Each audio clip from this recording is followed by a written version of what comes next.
A esta entrevista a través de Ultimátum en sus plataformas de Entre Ecos. Y hoy tenemos un invitado muy especial. Le doy la más cordial bienvenida y los buenos días a nuestros hermanos en el Perú y buenas tardes en nuestra muy querida llamada España. Gracias a México, quienes ya están conectados con nosotros y nos reciben siempre con afecto, con cariño, y sobre todo, bienvenido al gran poeta Alfredo Pérez Alencar, que nos ha aceptado esta entrevista y compartir con nosotros en esta mañana. Bienvenido, poeta. Muy buenas, querida Marvin. Gracias por la invitación. Y voy a presentar a nuestro invitado de hoy, al poeta Alfredo Pérez Alencar, y es una pequeña estrofa del gran currículum y la gran trayectoria que nuestro invitado tiene. Alfredo Pérez Alencar, nacido en Puerto Maldonado, Perú, poeta y ensayista peruano-español, profesor de la Universidad de Salamanca desde 1987, es miembro de la Academia Castellana y Leonesa de la Poesía y de la Academia de Juglares de San Juan de la Cruz de Fontiveros. Fue secretario de la Cátedra de Poética Fray Luis de León de la Universidad Pontificia y es director desde 1998 de los encuentros de poetas iberoamericanos que se celebran en Salamanca. Su poesía ha sido parcialmente traducida a 50 idiomas y ha recibido grandes reconocimientos durante toda esta trayectoria. Para nosotros en Entre Ecos es un honor que se encuentre con nosotros. Entre los reconocimientos idiomas que ha traducido su obra, pues ha sido el Premio de Poesía Medalla Vicente Gervasi Venezuela 2009, el Premio Jorge Guillén de Poesía España 2012, el Premio Humberto Peregrino Brasil 2015, la Medalla Mihai Eminescu Rumania 2017 y la Medalla José María Eguren Lima 2023, entre otros reconocimientos.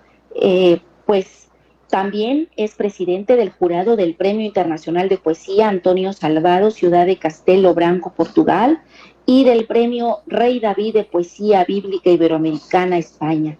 Además de ser miembro del jurado y responsable literario del Premio Internacional de Poesía Pilar Fernández Labrador, Salamanca, España. Tiene publicados 20 poemarios y 5 plaquetas, 10 antologías y un volumen con 50 entrevistas a él realizadas, Libro de las Respuestas, Betania, Madrid 2020, seleccionadas por la poeta y traductora búlgara Violeta Bancheva. También tiene 6 libros de ensayos sobre su poesía con trabajos de más de 200 académicos y escritores. Y pudiera yo seguir diciendo más sobre el poeta Alfredo Pérez Alencar, pero hoy nos invita en esta charla, en este paso que él ha tenido sobre las letras, sobre su presencia en la amada Salamanca, sobre todo con pues esta travesía del Perú a Salamanca. Y es así como nos invita en esta charla Alfredo Pérez Alencar desde la Amazonía peruana hasta la Salamanca Universal, una travesía literaria. Gracias, poeta. Bienvenido y compártanos toda esta travesía y lo que ha significado para usted. Bueno, yo la verdad preferiría que me vayas planteando algunas preguntas y yo voy desgranando lo que te interese de esta amplia trayectoria, de un aprendizaje más que nada. Yo siempre me considero un aprendiz de poeta porque poetas con mayúscula han sido y son pocos en estos tantos siglos de más o menos la cultura occidental, grecolatina que tenemos y oriental también. Por lo tanto, he ido aprendiendo y todavía me falta. Ya sabemos que la poesía, ¿no? A diferencia de otras expresiones artísticas o culturales, la poesía es una carrera de fondo. No nos engañemos, ¿no? Y es una carrera de fondo poco grata en el sentido de quien desea recibir reconocimientos inmediatos, loas, aplausos, etcétera, y más aún si esperan recibir algún estipendio o alguna compensación económica por el trabajo. No, yo creo que el que más o menos intenta ser poeta, ¿no? Debe saber que lo único que se ansía en el fondo es llegar a estar merodeando, ¿no? En torno a la diosa Ambarina, es decir, en torno a la poesía, que es una dama muy esquiva.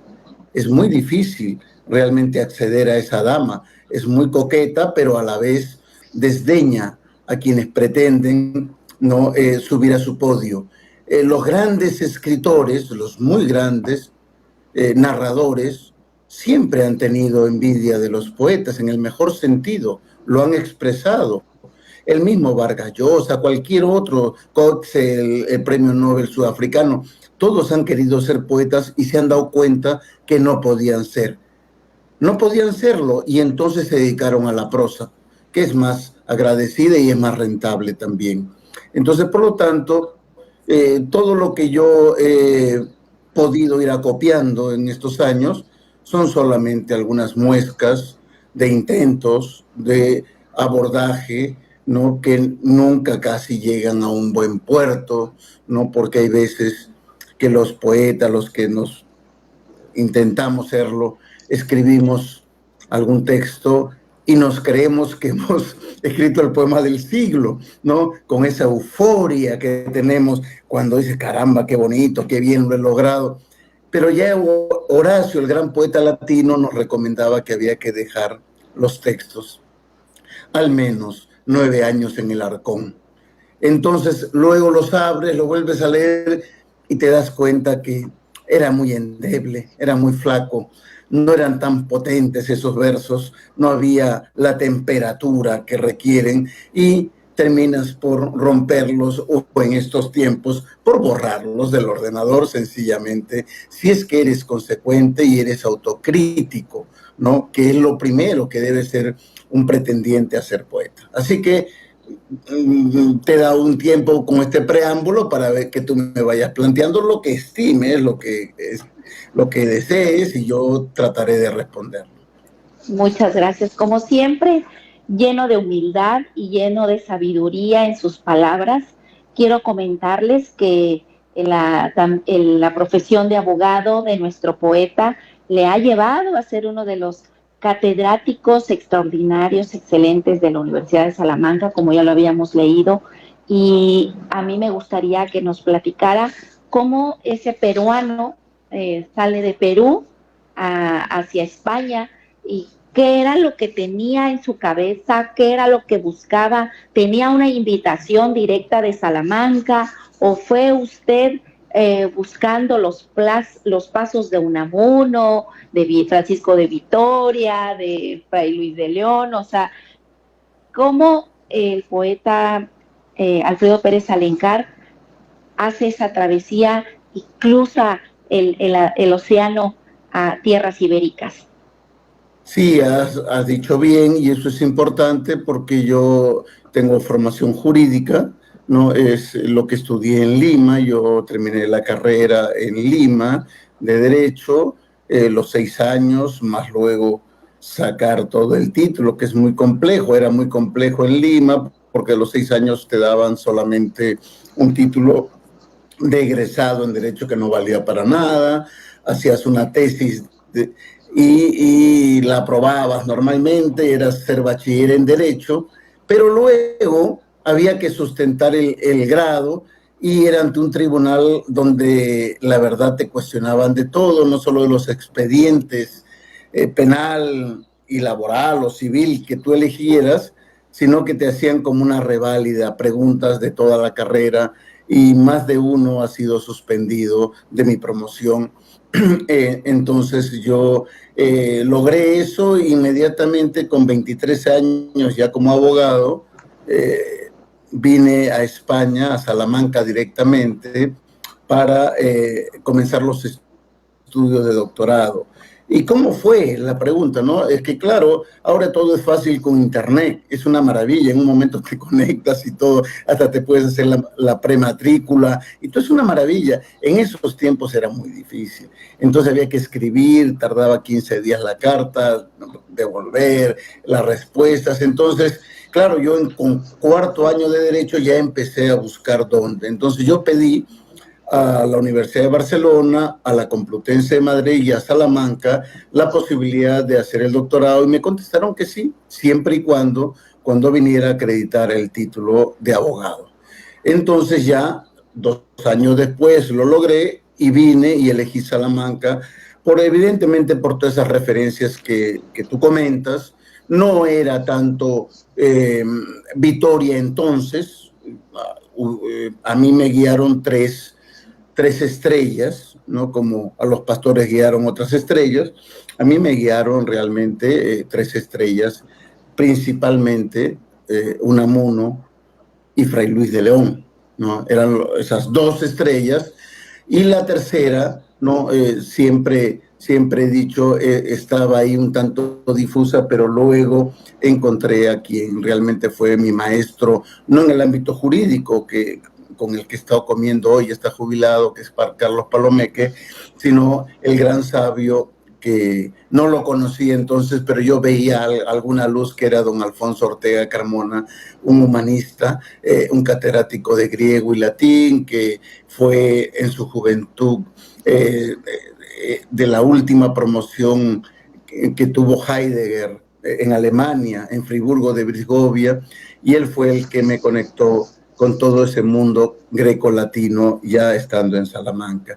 Entonces yo vine para Derecho porque, entre otras cosas, me centré siempre, tanto en Lima como cuando vine, en el ámbito jurídico, porque yo no quería, no sabiendo la experiencia tan dramática de tantos poetas, pero sobre todo para los peruanos, ¿no? La experiencia del gran César Vallejo, que pasó una indigencia tremenda en París, etcétera, etcétera.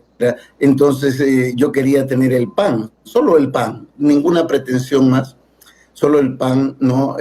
Y más aún cuando me casé y nació mi único hijo, entonces dije, no, tengo que sacar la titularía, y obtuve una oposición y hasta ahora, ¿no? Entonces, con eso ya luego ya me decanté. Tengo libros jurídicos, pero me decanté por la poesía, por la literatura y por la gestión cultural. Maravilloso, poeta, y quiero darle la bienvenida a nuestro público. Sofía Delgado en Veracruz, un abrazo, gracias por estar. La poeta Chari Gumeta dice: saludos con cariño, poeta Alfredo Pérez Alencar, te abrazo con mucho cariño, atentos a tu entrevista. Un abrazo, maestra. Y dice: saludos, querida Lic Marvin Entrecos. Gracias, maestra, igualmente. Alessandro Cuedrago dice: hola a todos, mi nombre es Delana Federica. Bueno, ese es un spoiler. César Barragán dice: un saludo muy especial para el poeta Alfredo Pérez Alencar desde Bogotá. Querido César, que también es abogado, estuvo por Salamanca, es doctorando en Derecho y está en Bogotá, en el Ministerio de Justicia de Bogotá. Jorge Alberto Márquez, buenos días, saludos, licenciado, qué gusto esté con nosotros. A Juana Jorna Mejía, bienvenida. Araceli Argüello dice: querido poeta, un abrazo inmenso.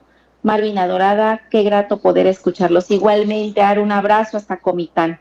Carlos Calero, un gran saludo, Alfredo.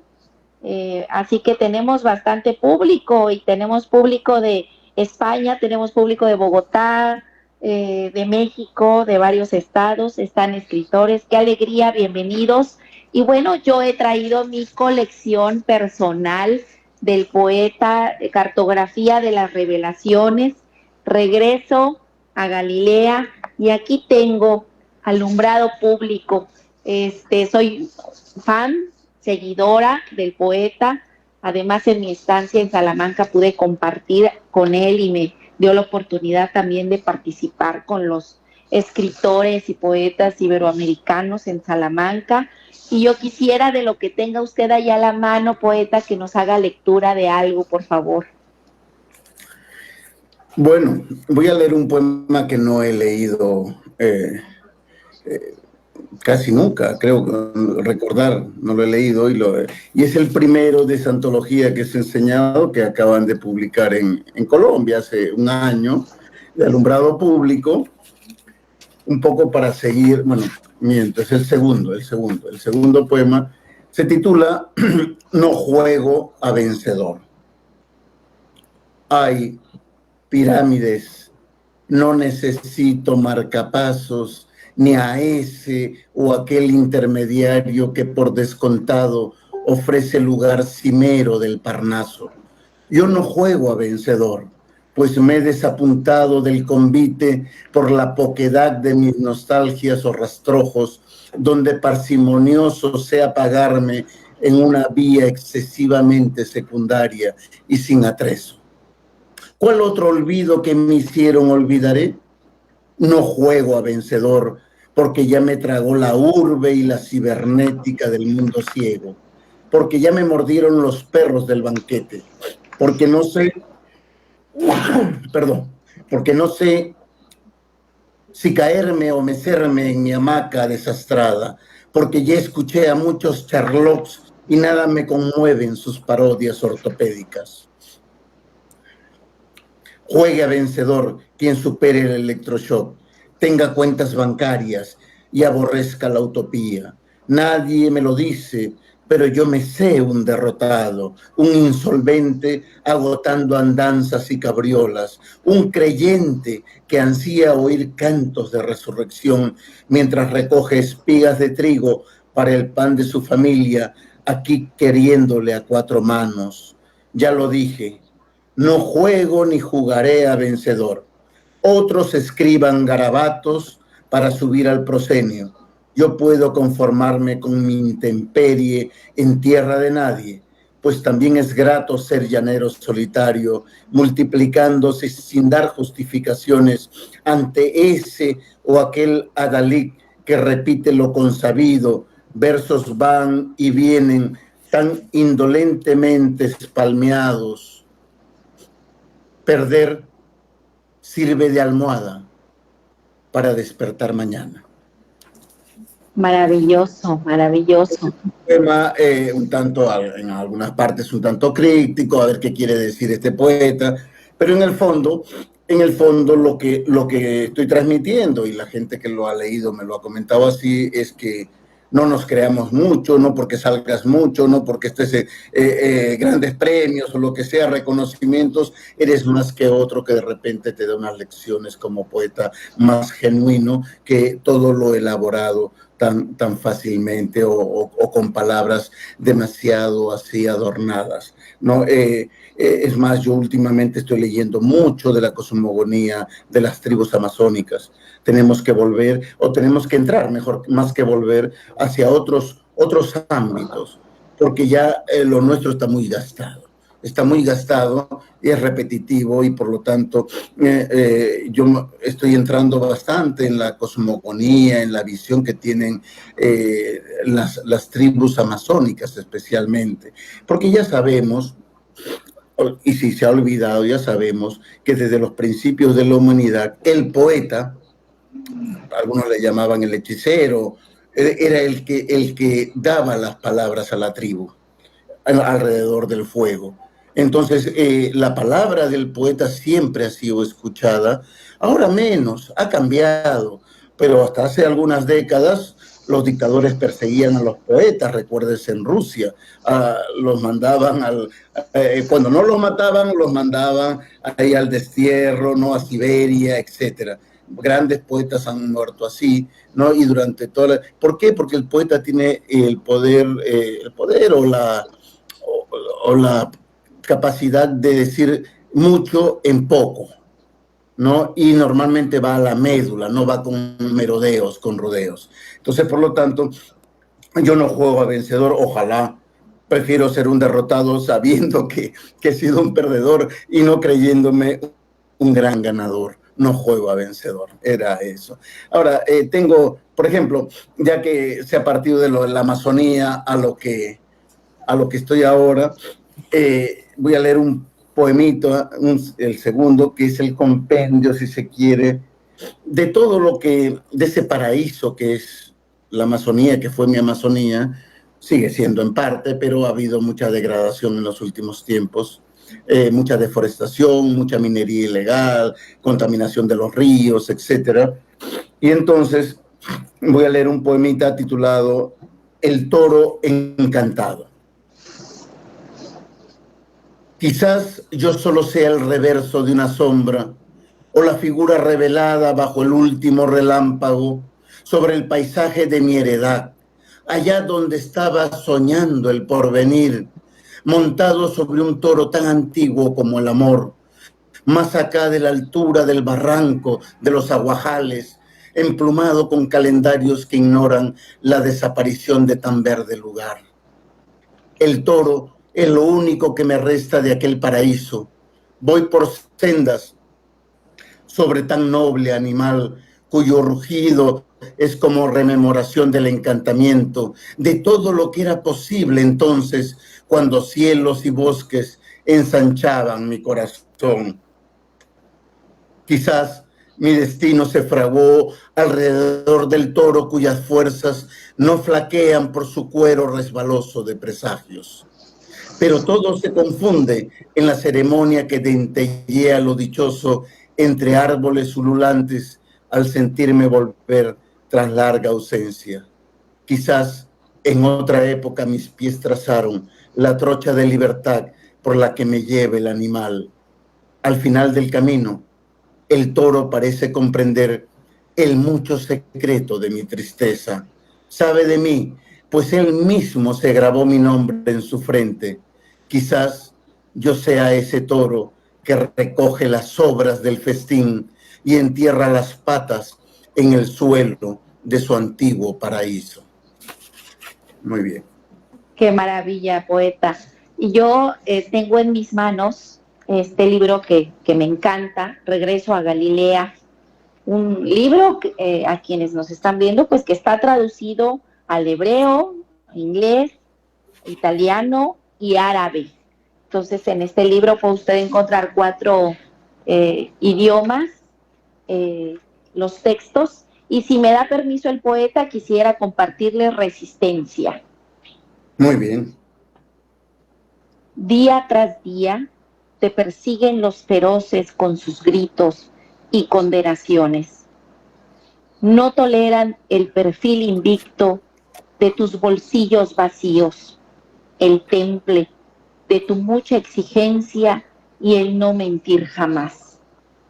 Están perdidos en su mal gobierno, ansiosos por usar sus hachas. Hoy mismo tu voz tuerce sus hablas que no tocan verdad. La tuya es la historia de los que resisten.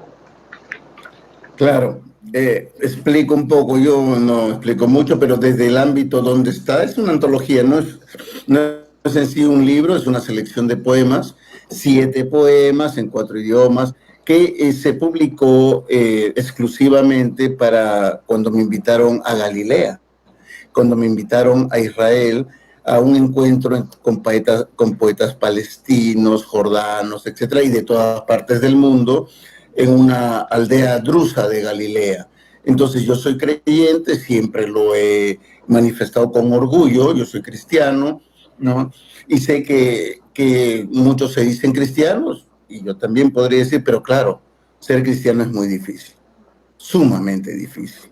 No es fácil. Uno puede decirse cristiano, católico, protestante, lo que quiera, pero es muy complicado porque y hay muchos eruditos y te sueltan muchas cosas de la Biblia, ¿no? Y realmente, y yo lo que les digo, oiga, yo me he leído 5 o 7 veces, está muy subrayada la Biblia y además es un libro maravilloso para cualquier escritor que quiera. porque ahí están el compendio de los grandes poetas y los grandes narradores judíos de 5.000 años, ¿no? Pero claro, ser cristiano es muy difícil porque es muy fácil la principal premisa, ¿no? El de amar al prójimo como a ti mismo. A ver, vas a hablar a alguien que te está machacando, que te está haciendo daño, que te está haciendo tal, a ver si lo amas. Ahí se puede demostrar. Por eso yo antes era más belicoso y ahora soy muy calmado, trato de por lo menos no contestar las afrentas, no entro en contiendas. Eso ya es un intento de aproximarse, que la verdad que no, muy pocos podrán ser, yo no lo soy, pero intento ser. Entonces, claro, ¿a quién se refiere ese poema? Es a Cristo. Ese poema está, yo estoy haciendo semblanza de Cristo, ¿no? Su ejemplo es de los que resisten, ¿no? Le quieren hacer de todo y él resiste. Y en ese sentido, esos poemas, yo los tenía antes, ¿no? Los 7 poemas, si ves el último, ese yo quiero, lee por favor el último, es pequeñito, ese yo quiero que lo pongan cuando me entierren, cuando me cremen o lo que sea. Por favor, léelo eso. Para después, cuando ya no esté, ni emocionado pueda verlos, porque mi alma salió. No lloren por el ayer que fui, hacia arriba o hacia abajo. 2 partes hagan de las cenizas. Aviéntenlas luego a los ríos que me surcaron el corazón. Y díganme adiós con un salmo de aquel que venció a Goliat. Así abriré la ventana ciega, con mi alma recostada en un olivo de Getsemaní. Claro, ahí está la cosa. No, nada de lloriqueo. Por eso ya me gustaría ser mexicano. Los mexicanos más alegría con la muerte, lo hacen más festivo dentro de eso. Y en este caso también, ¿no? Es decir, no nos hagamos tantos llantos, tantas cosas. Y ahí las claves están. 2 ríos han surcado mi corazón siempre. El río Madre de Dios junto con el Tambopata, que es donde confluyen los dos en mi ciudad natal, y el río Tormes, del cual yo vivo a 10 metros, tengo el balcón que da al río Tormes, entonces la mitad de las cenizas aquí, la mitad de las cenizas allá, y ya está. Y claro, mi alma siempre va a estar recostada en un olivo de Getsemaní, donde fue capturado Jesús, ¿no? Y todo lo demás que sabemos de la historia. Así que esos poemas los escribí antes de ir.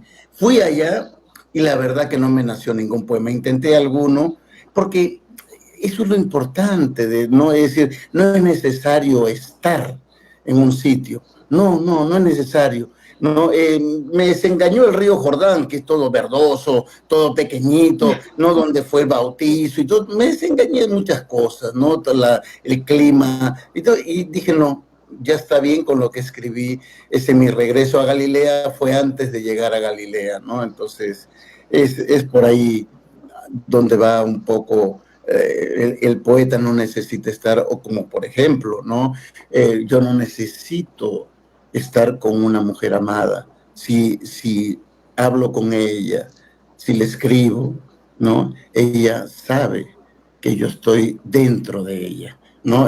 ¿Por qué? Porque son las fuerzas que uno tiene con la palabra, la energía que desplegamos, ¿no? Y la simbología también que expresamos en muchos de nuestros textos o cuando leemos algún poema, ¿no? Entonces, en ese sentido, sí, ese es una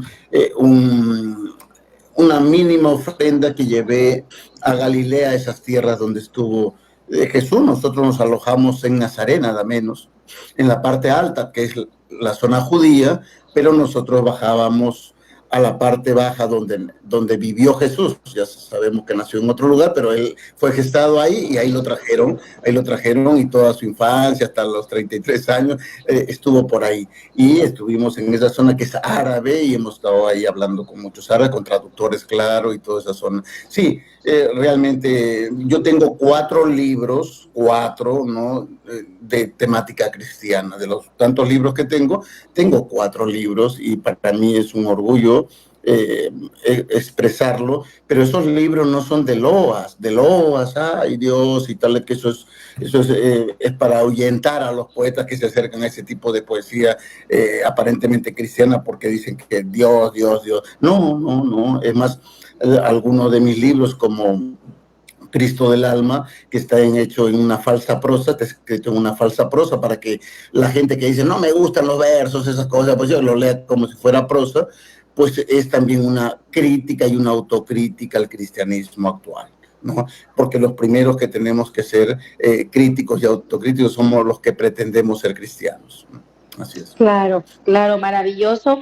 Está con nosotros Carlos Calero, dice un gran saludo, Alfredo. Margarita Espinosa Po, un abrazo. Margarita, gracias por estar con nosotros. Al maestro Ruperto Portela, gran periodista chiapaneco. Felicidades, dice, excelente trabajo periodístico, enhorabuena siempre, un abrazo.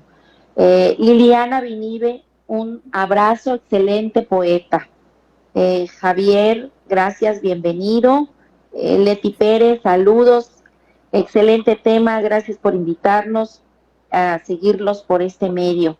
Gracias a todos ustedes porque hacen posible esta transmisión.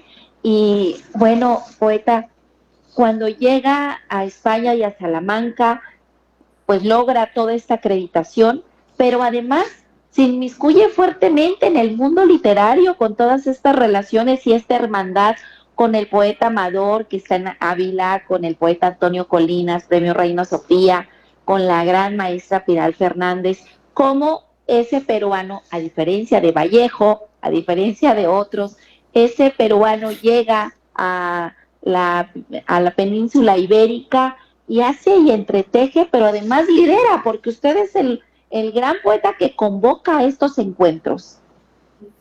Bueno, como sucede con todos y en todo tiempo y de la historia en general de cada persona, todo cuesta, todo es difícil. Yo también cuando llegué, yo vine sin beca, jovencito, ¿no? Yo pasé penurias los primeros 2 años hasta que conseguí una pequeña beca, un subsidio, y luego poco a poco ya en el Departamento de Derecho del Trabajo, yo soy laboralista, me apoyaron totalmente con pequeños contratos, porque entre otras cosas yo no tenía la nacionalidad. Para ser funcionario en España hay que ser español o ciudadano de la Comunidad Europea, de la Unión Europea. Entonces yo no había activado mi nacionalidad española porque yo soy descendiente de español, mi abuelo era asturiano, nuestros ancestros son gallegos, y no había activado. Ahora todos están activados en mi familia, todos están activados, todos son españoles, hasta los sobrinos, todos los de un pequeño chaparrito emigrante asturiano, dejó descendencia, claro, era un bandido, dejó varios frentes tuvo, y entonces ahorita hay como, creo que 290 descendientes que ha dejado, ¿no? Entonces ya están activando la nacionalidad. Entonces fue muy complejo al principio. Fue muy complejo. Entonces ya cuando empecé a tener los contratos de profesor asociado, de profesor interino y tal, ya tenía algunos recursos, entonces ya me dediqué de lleno a la poesía y a la gestión cultural, ¿no? Claro, yo dije, bueno, ¿qué vamos a hacer? Hay muchos, siempre hay gestores, siempre hay muchas cosas, Salamanca es referencia cultural y todo eso, pero yo vi un ámbito que estaba realmente en los pañales, y eso que tiene 500 años de relación con América Latina, ¿no? Porque de aquí salió hasta Cortés. Cortés estudió Derecho en Salamanca, con todo eso, ¿no? Entonces, y era el tema de algún encuentro que sea perdurable, que tenga vocación de continuidad, ¿no?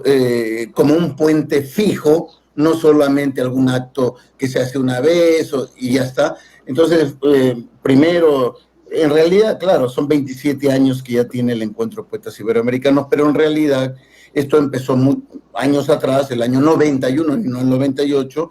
El 91 comenzó con 2 grandes encuentros que hice para la Universidad de Salamanca con respecto al 5º centenario. Se hizo el 91, se hizo el 92, y luego ya empezó, ya quedó un poco la embarcación navegando, y el año 98 ya lo cogió el Ayuntamiento de Salamanca y lo hizo suyo, y hasta ahora continuamos 27 años, lo cual no es nada fácil que un encuentro llegue a ese nivel, ¿no?, de perdurabilidad, ¿no? Y sobre todo, no solo de eso, sino que siendo modesto, genera demasiadas peticiones. Todos quieren venir a Salamanca y lamentablemente no pueden venir todos. ¿Por qué? Aunque no solo por el tema económico, sino porque no me interesa, no me gusta, ¿no?, hacer macro encuentros. Muchísima gente que luego ni se conocen. Los que vienen a Salamanca, los encuentros de poetas iberoamericanos, saben, ¿no?, que van a encontrar una comunión poética, ¿no? Todos se relacionan, todos juntos comen, todos juntos están en un solo hotel que es en realidad un palacio, el Palacio de Fonseca, que tú conoces, hemos estado comiendo contigo y con tus hijitos, ¿no? Entonces es un sitio tan agradable que se genera un espíritu de comunión poética, que eso ya queda marcado para siempre entre los poetas. Hay muchos que quieren volver, algunos vuelven, pero tampoco, ¿no? Hay que dar paso a nuevos invitados y lamentablemente no puede ser multitudinario, ¿no? Poco a poco se va invitando a otros. Así es un poco la trayectoria, y yo aprovecho a agradecer la plena confianza que el ayuntamiento, todos los alcaldes que han pasado, todos los concejales de cultura, entre ellas, en este caso, que tú conociste muy bien, Pilar Fernández Labrador, ¿no?, que con ella empezamos estos encuentros. Estando en su gestión como concejala de cultura, ella fue la que convenció al consistorio para hacer algo que aparentemente, ya saben, la poesía es lo último en lo que se piensa, la poesía es lo menos llamativo, porque es mejor pagar a un cantante que llene la Plaza Mayor, porque esos son votos, son aplausos, son tal, que hacer este tema que es más minoritario. Pero en el fondo, hacer entender que luego, cuando un poeta escribe algo bueno, si digamos, si es de Chiapas, si es Sabines, por favor, la marca Chiapas unida con Sabines tiene un valor añadido muy importante, ¿no? Entonces, eso se logró con Pilar Fernández Labrador, es una mujer a la que quiero mucho. Ayer mismo estuve hablando con ella y justo me envió unas orquídeas blancas, sabe que me gustan las orquídeas, y me hizo mandar de una floristería, ya está en el sur, ¿no? Y me hizo llegar ayer para alentarme, porque hay un premio que hace 11 años se creó con su nombre, que no damos ninguna recompensa económica, cero euros, porque yo le dije, ¿para qué vamos a competir a la gente que quería poner ese nombre, ¿no?, a un colectivo de mujeres, para ese premio? Le digo, ¿para qué vamos a competir si tendríamos que dar 50,000, 70,000 euros o tal, y cada vez subiendo más para competir con nosotros? Mejor no demos nada, cero. Y que sea el prestigio que convoque a los escritores. Y la verdad que ha convocado a grandes y a muchos poetas muy reconocidos que han ganado premios económicos muy altos, pero querían el Pilar Fernández Labrador por el prestigio que tiene eso, ¿no? Y eso es bueno y es malo, porque hemos tardado. Mañana sacaremos los finalistas porque se han presentado demasiados, 1.604 libros, y estamos un poco retrasados, pero bueno, no importa eso. Mañana sacaremos los 12 finalistas y luego ya en cuestión de 10, 15 días fallaremos y listo ya, porque eso se entrega también en octubre dentro de los encuentros de poetas iberoamericanos. Ahí se almacena, se aglutina todo lo que se concentra, y normalmente es un premio que han ganado los latinoamericanos. La mayoría de los premiados en los 11 años, 9 han sido latinoamericanos, y eso lo saben los latinoamericanos. Por eso se presentan, porque lo raro es que se gane algún premio. En los miles de premios que hay en España, siempre lo ganan los españoles, que es raro, ¿no? Deben abrirse la clínica para saber. En cambio aquí no. Aquí es la fuerza de la poesía, se nota en la palabra, se nota, y normalmente han ganado, de los 10, estamos en el 11. De los 10, 8 han ganado latinoamericanos, centroamericanos además, varios de ellos, ¿no? 2 mexicanos también, ¿no? 2 mexicanos que son norteamericanos, y luego pero en el sentido de que hay confianza de que si la poesía es buena, va a ser premiada en Salamanca, ¿no? Y eso es un mérito que hemos tenido y que tenemos un buen equipo de unos jurados, poetas muy reconocidos, ¿no? Entre ellos al que tú has mencionado, de Ávila, José María Muñoz Quirós, etcétera, etcétera. Así es, pues hermano querido, poeta maravilloso, se nos termina el tiempo, ha sido una charla maravillosa, hemos tenido un público de calidad y sobre todo la fuerza y el color maravilloso de su palabra. Gracias por esta entrevista, que no sea la primera y la última, tiene mucho más que compartirnos y le agradezco profundamente que haya aceptado y que nos haya iluminado con todo esto que nos ha compartido. Mi gratitud es para ti, Marvin, para la tierra de Chiapas y para tu Entre Ecos y para Ultimátum, el diario, y para todos los que están colaborando contigo ahora mismo con esta producción. Gracias. Gracias y gracias a ustedes que estuvieron muy atentos, que participaron. Muchas gracias a todos por compartir esta fuerza de la palabra del poeta Alfredo Pérez Alencar en Entre Ecos con Ultimátum. Muchas gracias. Hasta pronto, hasta pronto.